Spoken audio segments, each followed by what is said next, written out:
Hello dear bankers, आज हम आपके साथ जुड़ गए हैं हमारे डियर बैंकर्स के साथ जिन्होंने अपने एग्जाम्स को क्वालिफाई किया है जेएआईबी और सीईआईबी सिंगल अटेम्प्ट में 6 मंथ के अंदर। यानी जून में जेएआईबी का एग्जाम क्वालिफाई किया और दिसंबर में सीईआईबी का। तो ऐसे बैंकर से आज हम लोग मिलेंगे। बहुत ही खुशी की बात होगी कि क्या मोटिवेशन था, कैसे उन्होंने इस एग्जाम को फटाफट क्वालिफाई किया। तो आइए मिलते हैं दीपक शर्मा सर से, उज्जैन से, और ये हैं यूनियन बैंक ऑफ इंडिया में।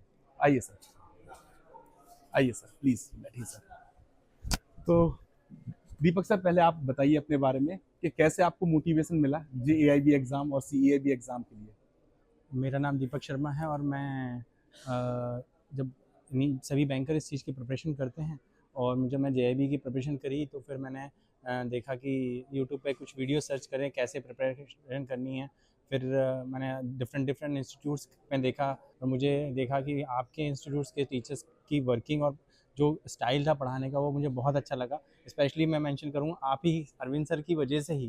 Thank you sir. मैं बिल्कुल अरविंद सर आप ही की वजह से मैंने फिजिक्स वाला से जुड़ा था, क्योंकि आपने जो यूट्यूब के वीडियोस हैं वो हैं शॉर्ट्स, कंप्लीट एक चैप्टर का नहीं होता, पर आप आपके हिसाब से अगर आपने जो भी टॉपिक्स डाले थे वो बिल्कुल एकदम क्रिस्टल क्लियर और मुझे बहुत अच्छे से समझ में आए थे। तो इस वजह से मैंने फिजिक्स वाला इंस्टीट्यूट की जेआईबी में भी फिर सीआईबी में भी। तो मैंने उस और आपके ही लेक्चर्स को सुन सुन के ही मैंने ये जेआईबी फर्स्ट अटेम्प्ट में क्लियर करी है और सीआईबी भी फर्स्ट अटेम्प्ट में क्लियर है। आप लोग ना सिर्फ पढ़ाते हैं, आप स्ट्रेटेजी भी बताते हैं कि कैसे किसको करना है, किस मॉड्यूल को ज़्यादा वेटेज देना है, किस मॉड्यूल को कम वेटेज देना है, या आपके जो क्वेश्चनरीज होते हैं, जो प्रीवियस ईयर क्वेश्चंस वाला जो पार्ट होता है उसमें से लगभग लगभग हर बार 20 से 25-30% वही सेम टू आ जाता है। सेम क्वेश्चन है। Same question. तो सर, जब आप जेआईबी की प्रिपरेशन के रिगार्डिंग सोच रहे थे, और ऐसा तो कोई प्रेशर था नहीं कि जेआईबी और सीआईबी को एक ही साइकिल में हमें कंप्लीट करना है, यानी जून में तैयारी की जेआईबी की और फिर दिसंबर में आपने सीआईबी भी क्वालिफाई कर दिया। तो ये एकदम कैसे, मतलब वो कौन सा डेडिकेशन होता है जो हमारे बैंकर्स जानना चाहेंगे कि आप, जैसे बहुत सारे बैंकर्स का डाउट होता है कि क्या मैं एक साइकिल में जेएआईबी क्वालिफाई करने के बाद नेक्स्ट साइकिल में सीआईबी क्वालिफाई कर सकता हूँ। तो क्या स्ट्रेटजी होनी चाहिए आपके हिसाब से एज अ बैंकर, बिकॉज आप वर्किंग भी करते हैं, पढ़ते भी हैं, तो प्लीज। इसके लिए आपको सबसे इम्पोर्टेंट है योर डेडिकेशन। आपको थोड़ा माइंडसेट बनाना है और स्ट्रेटेजी। आपने अगर स्ट्रेटेजी नहीं बनाई कैसे एग्ज़ाम क्लियर करनी है और किस थोड़ा पढ़ाई पे ध्यान देंगे तो हो जाता है। ऐसी कोई नहीं है, मेहनत तो हर चीज़ में बहुत लगती है। और आप आपके जो गुरु हैं या शिक्षक हैं, आप उनकी बातों को फॉलो करेंगे तो निश्चित तौर का उनका अनुभव जो बोलता है, उनकी बातों को आपने ठीक से सुना, छोटी छोटी बातें बताते हैं कि आप ये आएगा, ये इंपॉर्टेंट है, इसमें से हर बार कुछ ना कुछ आता है। आप जब भी इंपॉर्टेंट टॉपिक आते थे आप मुझे हमेशा बोलते थे कि इसमें से हर बार कुछ ना कुछ आता है, या तो इस तरह से पूछ लेंगे या इस तरह से पूछ लेंगे।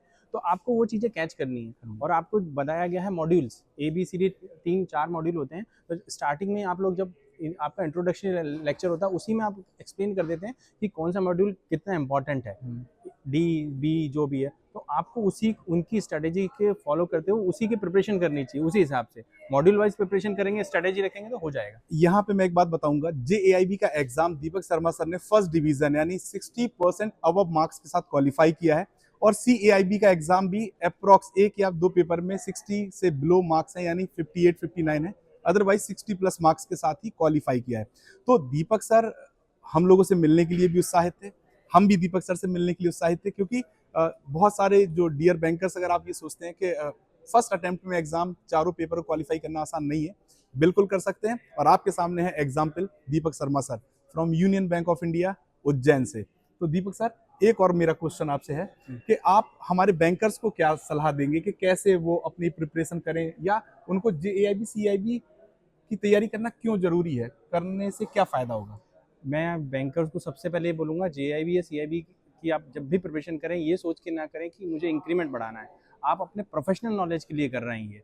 आप अपने अपना जो आपकी वर्किंग है उसको, आपका नॉलेज को इन्हांसमेंट के लिए कर रहे हैं। अगर आप ये सोच के करेंगे कि इंक्रीमेंट करें तो नहीं होगा। आप अपने नॉलेज, आप जो काम जो यहाँ सीखोगे, और हर बैंकर को जेआईबी सीआईबी करनी ही चाहिए, क्योंकि वो उनका प्रोफेशनल नॉलेज गेन देता है, प्रोफेशनल ग्रोथ देता बिल्कुल है। प्रोफेशनल ग्रोथ देगा। आप अच्छे से, बहुत सारी चीज़ें हैं जो आप बैंक में नहीं सीखते, पर जेआईबी सीआईबी के थ्रू बहुत सारा नॉलेज आता है।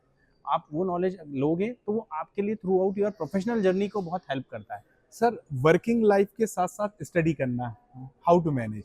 सर थोड़ा डिफिकल्ट होता है। अब वो रहता है कि सुबह 10 बजे से आपको 5 या 6 या 7 बजे तक करना पड़ता है, तो आप थोड़ा टाइम सुबह निकालें, 1-2 घंटे का मॉर्निंग में 6 बजे उठ के 2-1 घंटे तब पढ़ें, और एक जब शाम को जाने के बाद रात को 9 से 10-11 बजे तब पढ़ें।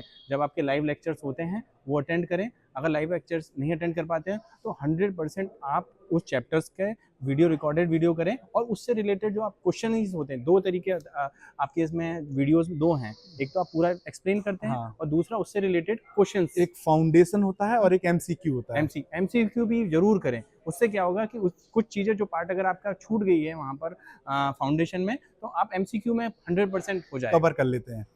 एक्चुअली एमसीक्यू जो सेशन होता है या एमसीक्यू जो बैच होता है, वो उन इम्पोर्टेंट टॉपिक्स को, उन इम्पोर्टेंट कंसेप्ट्स को लेके आता है, जहाँ पे आपको ये पता चलता है कि पहले तो पेपर में क्वेश्चन पूछा कैसा जाएगा, दूसरा आपको कैसे कवर करना है अपना solution. So thank you very much sir. मैं जाते-जाते एक बार और जो बोलिए बोलूँगा सर। ना, ये किसी प्रमोशन से रिलेटेड नहीं है, ना किसी चीज़ की बड़ाई की बात है। फिजिक्स वाला इंस्टीट्यूट के सभी जो फैकल्टीज़ हैं बहुत ही अच्छे हैं, और मैंने नॉट ओनली मैंने मेरे सारे साथियों को भी उनको बोला है, वो भी मुझसे पूछते हैं तुमने ऐसा कैसे किया, तो मैंने उनको बिल्कुल क्लियर बोलता हूँ, आप फिजिक्स वाला के जो फैकल्टीज़ हैं उन्होंने बहुत ही अच्छा सपोर्ट है, और बहुत अच्छे क्रिस्टल क्लियर कंटेंट्स पढ़ाते हैं वो, और उसमें से काफ़ी कुछ आता है। मैं थैंकफुल हूँ फिजिक्स वाला के थैंक लिए। You sir, thank you Deepak sir, thank you very much. आप और आई होप ऐसे ही बहुत सारे बैंकर्स फर्स्ट अटेम्प्ट में अपने जेएआईबी और सीएआईबी एग्जाम को क्वालिफाई कर पाएं, अपनी प्रोफेशनल ग्रोथ कर पाएं। इसी आशा के साथ फिर मिलते हैं किसी नेक्स्ट बैंकर के साथ, जो शायद आप भी हो सकते हैं।